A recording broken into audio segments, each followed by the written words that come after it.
শিক্ষা বিষয়ক global action সপ্তাহ উদযাপন উপলক্ষে মেহেরপুরের আমঝুপিতে আলোচনা সভা ও পুরস্কার বিতরণ অনুষ্ঠান আজ সকাল 10টার দিকে মৌকের হলরুমে অনুষ্ঠিত হয়।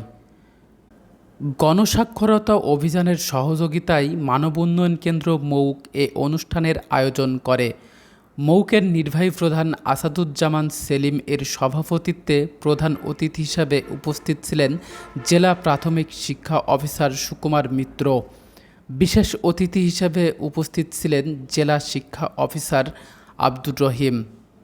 Amjhupi community education watch group এর সভাপতি অধ্যাপক Saidur Rahman, Amdah community education watch গ্রুপের সভাপতি মাওলানা রুহুল আমিন, সাবেক কাউন্সিলর আব্দুর রহিম।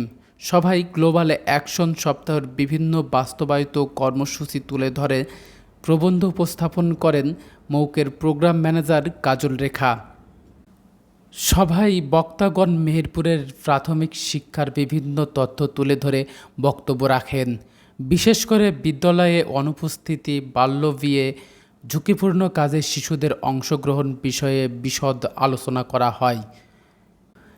এছাড়া মেহেরপুরের বিভিন্ন সরকারি প্রাথমিক বিদ্যালয়ে ছাত্রছাত্রী রিডিং পাঠ বিষয়ে গুরুত্ব তুলে ধরা হয়।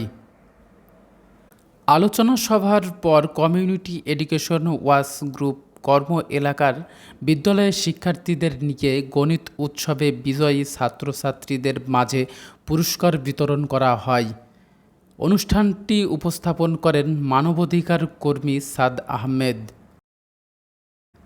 জাহিদুল ইসলাম, মানবতার চোখ, মেহেরপুর।